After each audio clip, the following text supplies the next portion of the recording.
coração. Muitas pessoas têm pavor de ler o livro de Apocalipse.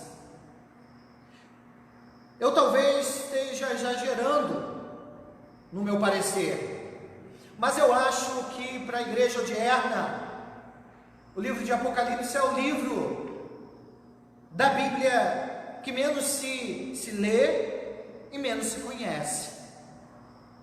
Talvez por causa da figura ou das figuras que o livro de Apocalipse apresenta para nós. De certa forma, figuras, símbolos que são estranhos, que são diferentes, que são até certa maneira sombrios. E muitos interpretam o livro de Apocalipse.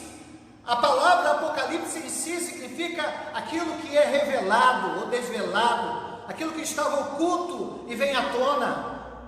O livro de Apocalipse é um livro que causa medo e espanto a muitas pessoas. Mas eu quero dizer a você que está ouvindo, está vendo-nos nessa hora, que o medo que talvez você sinta desse livro é infundado. É um medo que não faz sentido, porque esse livro mostra a cada um de nós aquilo que irá acontecer, mas também aquilo que está acontecendo, e nos faz lembrar daquilo que aconteceu. O livro é a palavra de Deus aos nossos corações. Precisamos, é bem verdade, interpretá-lo de forma correta, dentro do seu contexto histórico, dentro do seu momento vivencial, e dentro daquilo que Deus queria e quer falar aos nossos corações. Esse livro foi escrito por João. Esta revelação foi dada a João, o apóstolo. Os outros apóstolos estavam mortos. João era o último. E diante de uma grande perseguição, a perseguição que começou com Nero, e que não terminou lá, mas com o outro imperador que veio depois de Nero, Domiciano, a igreja continuou a ser perseguida. Cristãos pelo mundo todo, em todos os continentes, continuavam a ser assassinados, continuavam a perder a sua liberdade, continuavam a perder os seus bens, eram torturados. A igreja passava por um momento de grande provação e adversidade. Eles não podiam mais cultuar ao Senhor livremente, tinham que cultuar a Deus de forma restrita e escondida. Nem nas casas eles podiam mais cultuar, eles tiveram que ir para cavernas, para lugares sombrios, para ali poder bendizer ao nome do Senhor. Eles estavam privados dos bens, estavam privados da sua liberdade religiosa, estavam privados de muitas coisas, mas eles sabiam que aonde eles estivessem, Deus estava ao lado deles. Mas aquela igreja, diante de tanto sofrimento, diante de tantas expectativas, agora perde o seu grande líder. Os outros apóstolos, Paulo, Pedro, estão mortos. João já é um senhor e ele é preso. Preso não próximo, para que ninguém pudesse visitá-lo, mas ele é levado e conduzido a uma ilha chamada Pátmos. Ali João está longe da igreja, está distante daqueles que ele amava. Ele não sabe o que lhe acontecerá no próximo dia. As pressões, as torturas psicológicas estão sobre ele. Parece que ele está sozinho. Parece que a igreja não está com ele. Mas apesar de parecer que ele está sozinho, João não estava sozinho. O Senhor Jesus estava ao seu lado.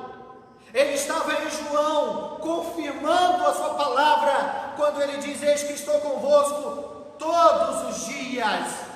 E João tinha a presença de Jesus, não apenas simplesmente a lembrança, mas a presença espiritual de Jesus junto a ele. E nisto, o Senhor Jesus resolve, por infinita graça, mais uma vez, visitar de uma forma muito especial a esse homem, já um homem idoso. E esta visita era para que João recebesse a palavra, falando a respeito daquilo que iria acontecer com a igreja naquele tempo e no tempo posterior. Esta palavra era para a igreja que estava ali. E Jesus estava dizendo a João para dizer às igrejas: eu conheço a minha igreja, eu habito no meio da minha igreja, eu sei o que a igreja está vivendo, eu sei o que a igreja precisa.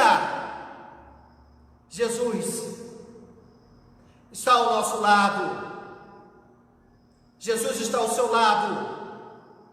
Ele passeia no meio da igreja, Ele está na sua vida, conhece o seu coração e se coloca diante de você para falar ao seu coração e à sua alma.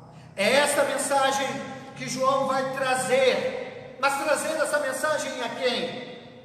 A princípio, as 7 igrejas da Ásia Menor.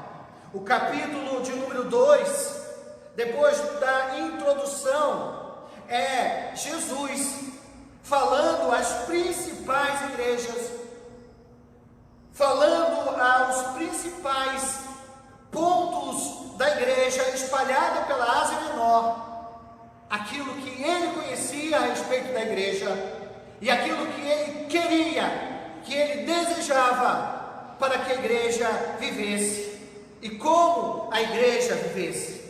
As cartas são escritas: a igreja em Éfeso, a igreja em Esmirna, a igreja em Pérgamo, Tiatira, a igreja em Sardes, a igreja em Filadélfia, a igreja em Laodiceia.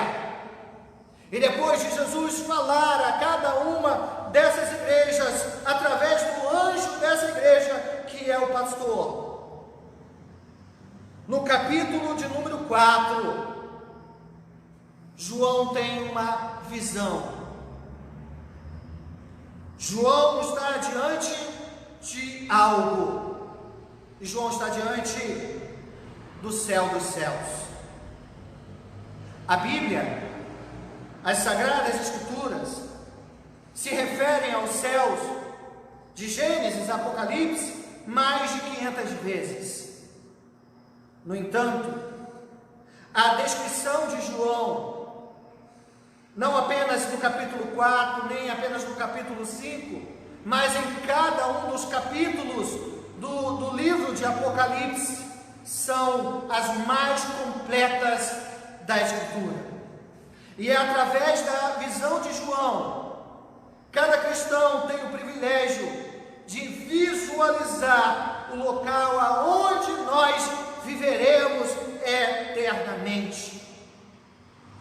Aqui no capítulo 4, o capítulo que lemos todo ele, os 11 versículos, o que chama a atenção de João, o que salta aos olhos de João, vendo o céu, é o trono.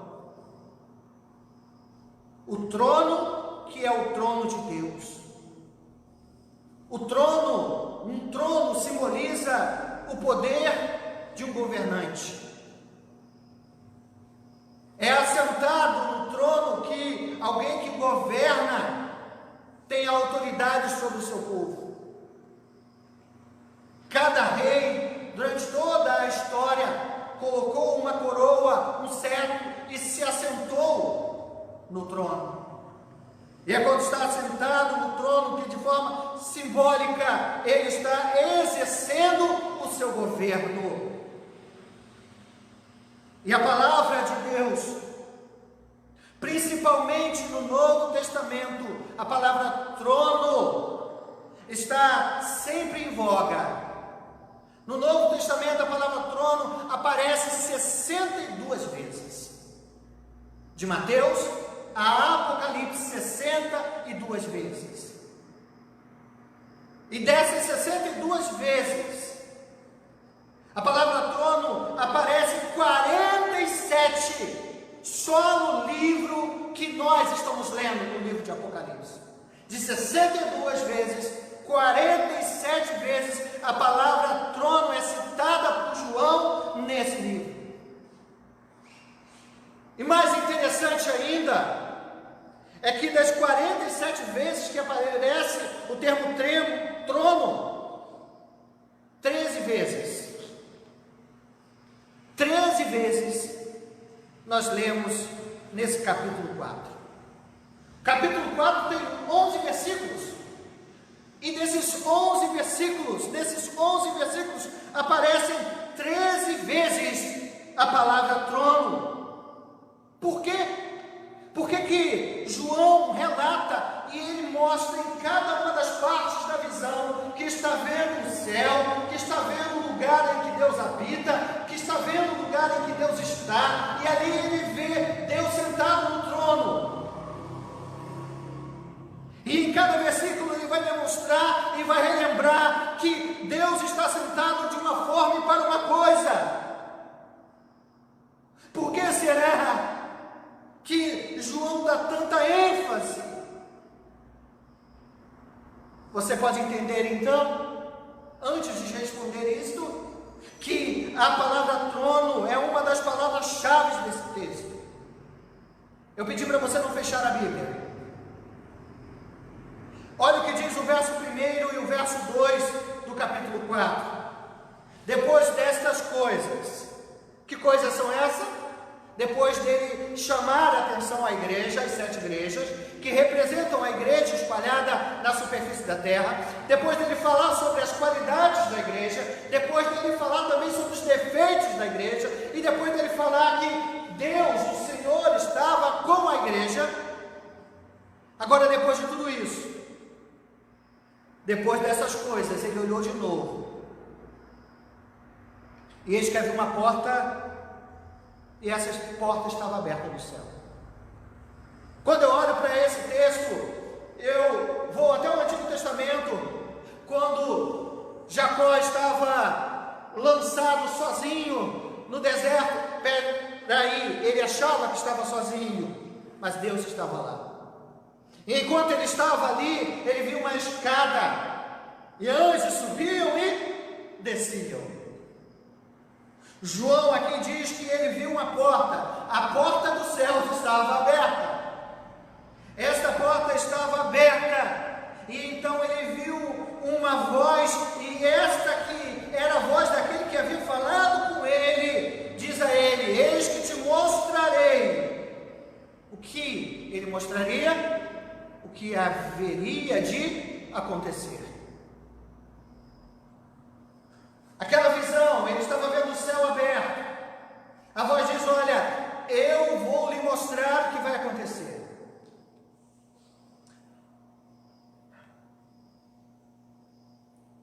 O Senhor estava revelando a ele o que iria acontecer, o que nós estamos vivendo,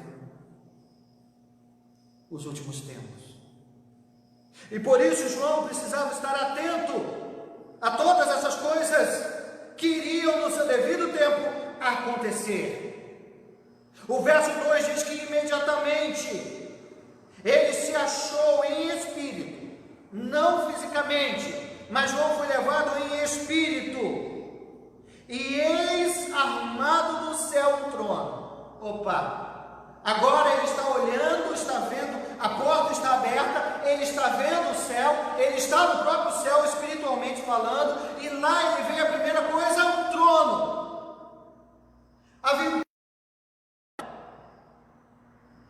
alguém assentado naquele trono.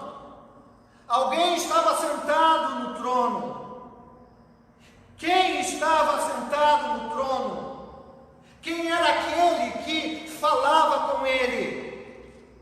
Quem era aquele que estava trazendo a ele esperança com aquela visão? Quem reinava no trono dos tronos? O próprio Deus é aquele que lhe aparece. Quem está sentado no trono que João está vendo é o Senhor. É aquele que reina pelo século do século. Ele está falando sobre Deus. Ele vê Deus assentado no trono. E ele vai falar durante esta visão sobre algumas das características desse Deus único e verdadeiro que está sentado no trono. Ele vai dizer no verso de número 8, refletindo aquilo que os outros que estavam ali ao redor declaravam. Ele vai dizer que esse que estava sentado no trono, esse Deus é santo. Ele diz: santo, santo, santo. Relembrando o texto do profeta Isaías.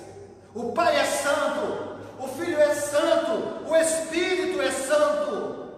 Ele então diz que esse Deus é santo, é totalmente separado, é aquele que está acima de tudo, é aquele que está acima de todos, e esse que é soberano, é santo, é todo-poderoso. Deus é todo-poderoso, Ele é soberano, Ele é Senhor, Ele é onisciente, onipresente. É aquele que era, mas é aquele que é, e aquele que há de ser. Aquele que é santo, todo-poderoso, aquele que é antes do que tudo e todos, aquele que sempre existiu, aquele que é pelo século do século, é aquele que merece honra, é aquele que merece glória, aquele que merece o louvor. Por quê? Porque Ele, como diz o verso de número 11, porque Ele é o Criador de todas as coisas. Ele criou todas as coisas por sua própria vontade.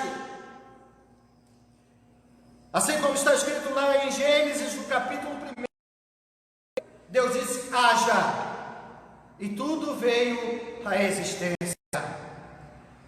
É aquele que, como o próprio João declara no Evangelho, no capítulo 1, no princípio era o Verbo era Deus, e o Verbo estava com Deus, e tudo quanto foi feito por intermédio dele.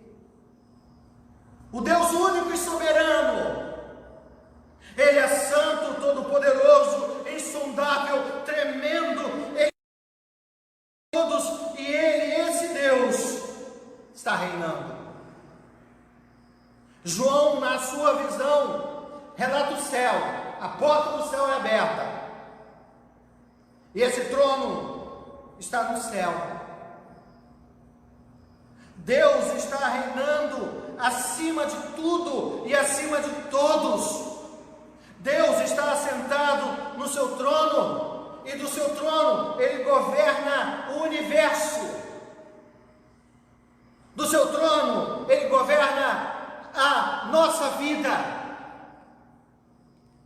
Do seu trono Ele governa a sua vida de forma muito pessoal. Do seu trono Ele governa a nossa nação. Nós temos governadores, nós temos presidente, nós temos senadores, nós temos pessoas que administram essa nação, mas acima delas existe um Deus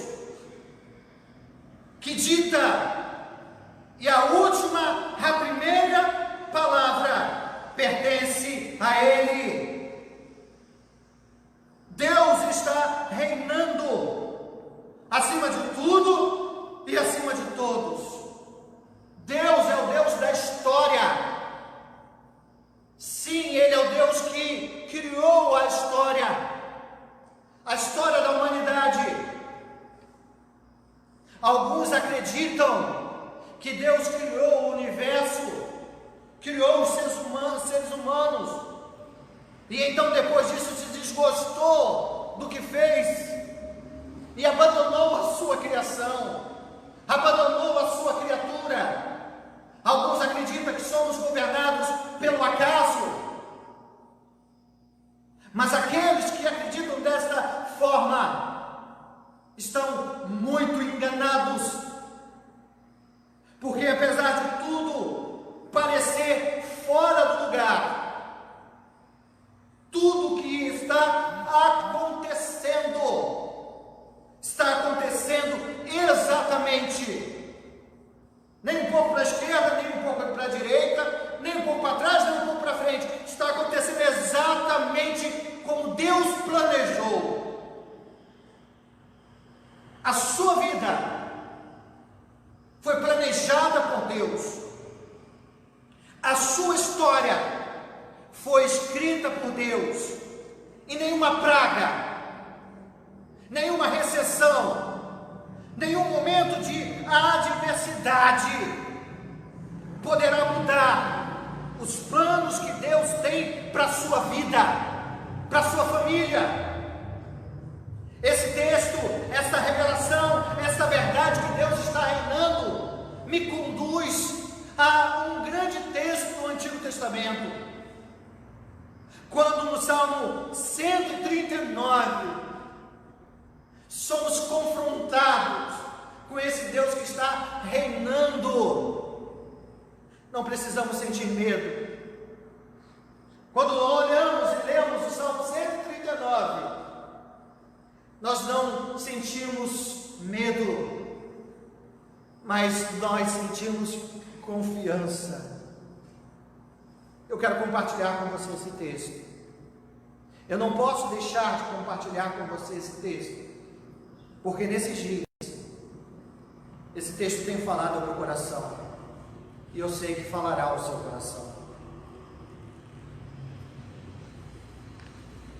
O salmo começa desta forma: Senhor, tu me sondas e me conheces, sabe quando me assento e quando me levanto, de longe penetra os meus pensamentos, esquadrinhas o meu andar e o meu deitar, e conhece todos os meus caminhos. Ainda a palavra não me chegou à língua, e tu, Senhor, já as conheces toda. Tu me cercas por trás e por diante, e sobre mim põe a sua mão.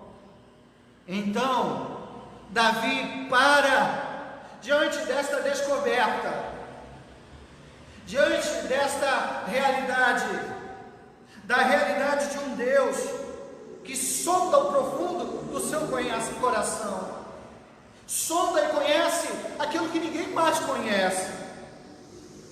Ele se assusta quando ele sabe que antes mesmo que ou levantasse, o Senhor já conhecia os seus pensamentos.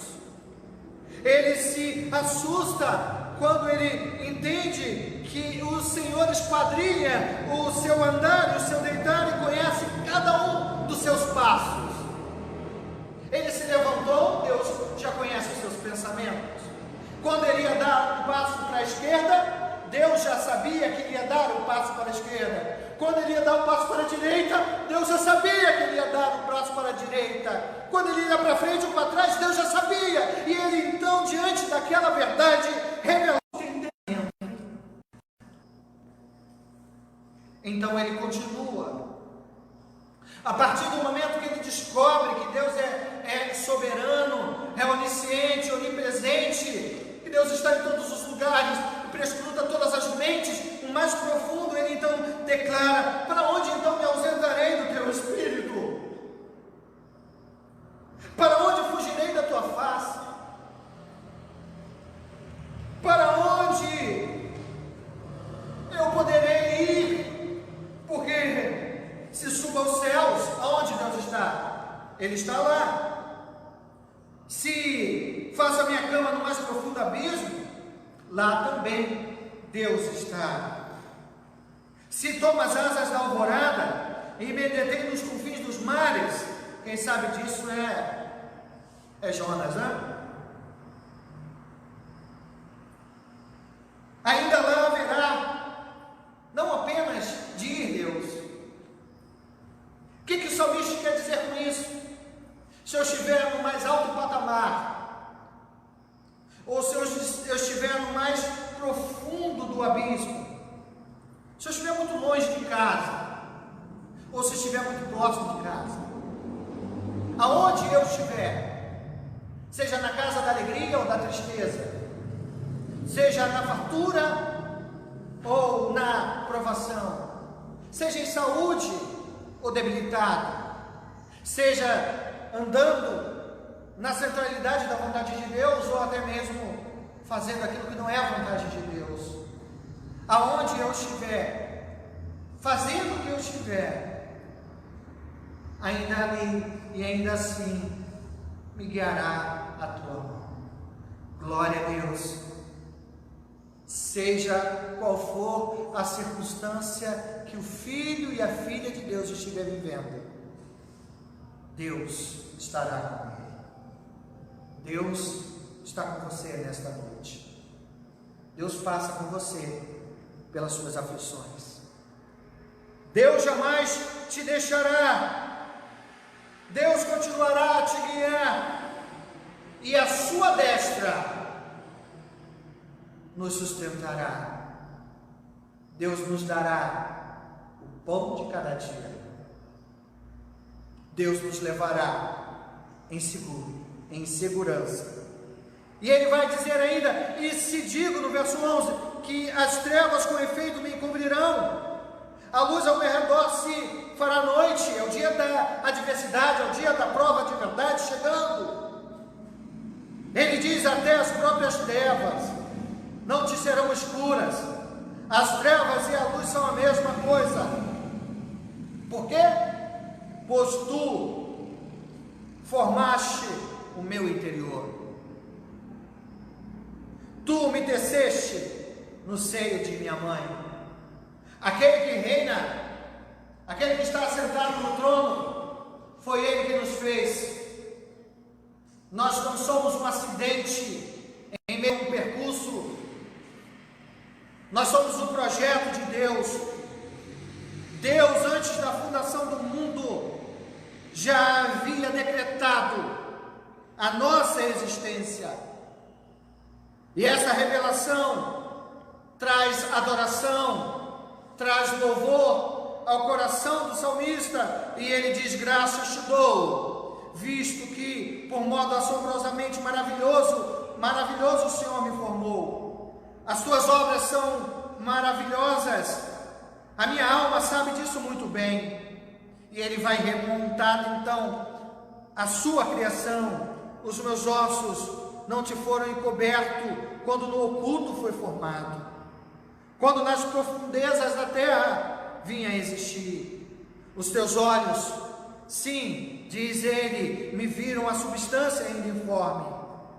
E então ele diz, depois de tudo isso, depois de declarar que Deus é Criador, depois de declarar que Deus conhece os seus pensamentos, depois de declarar que Deus caminha com ele todos os dias da sua vida, ele vai declarar que esse Deus, que criou todas as coisas, que está ao seu lado, que foi ele que escreveu a sua história.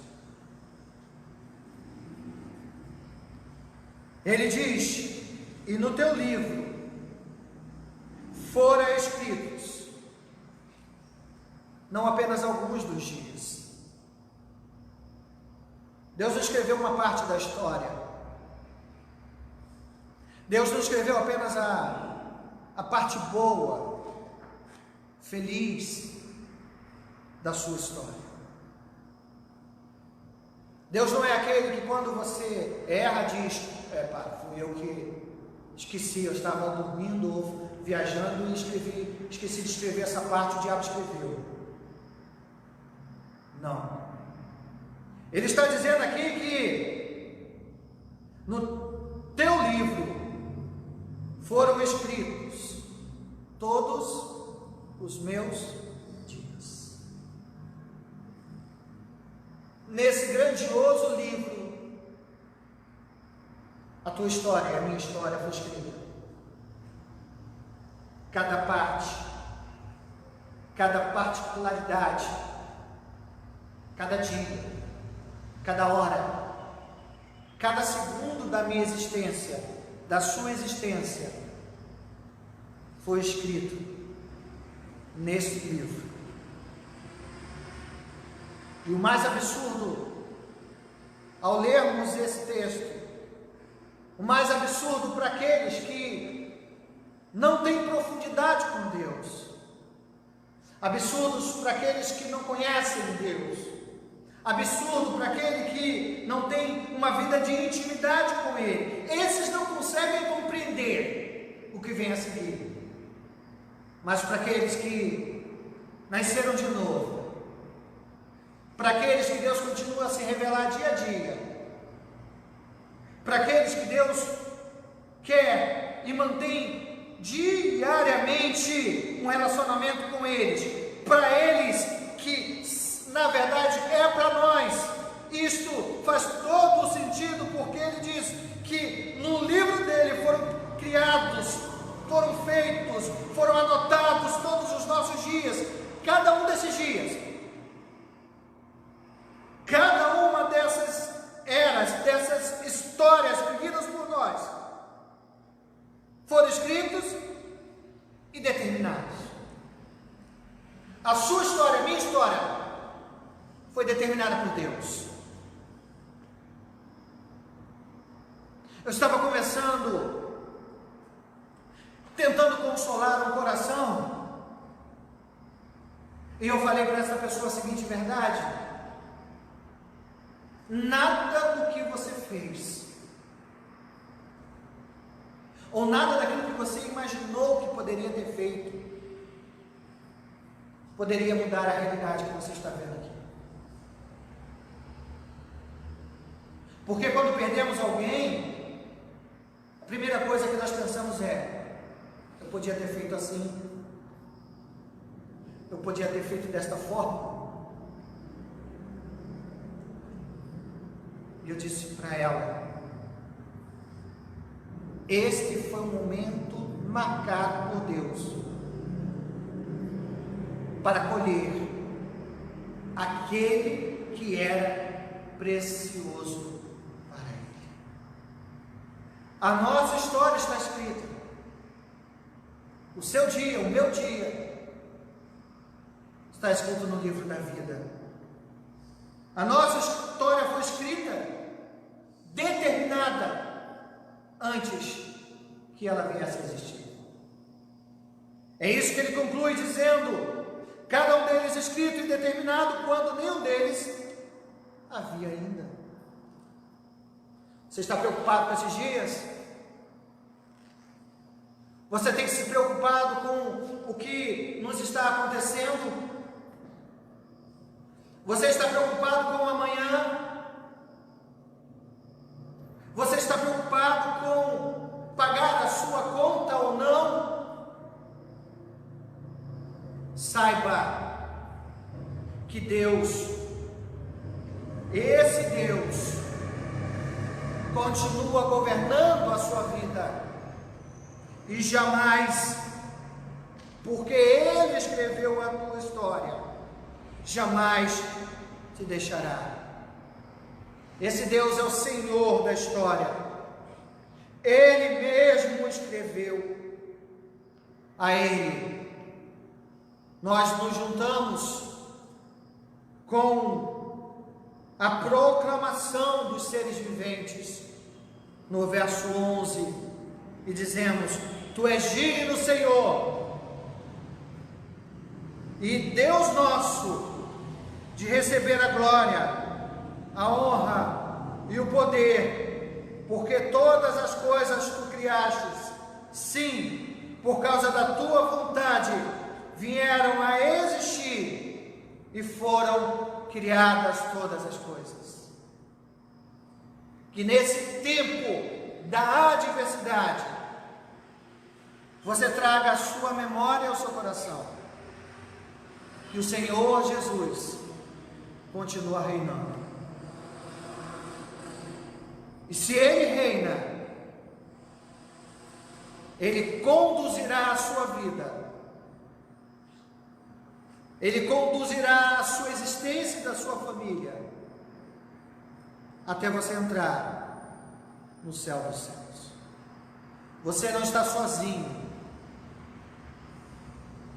Deus não perdeu o controle, pelo contrário, Ele reina soberano sobre a nossa nação, sobre a nossa vida, sobre a nossa família.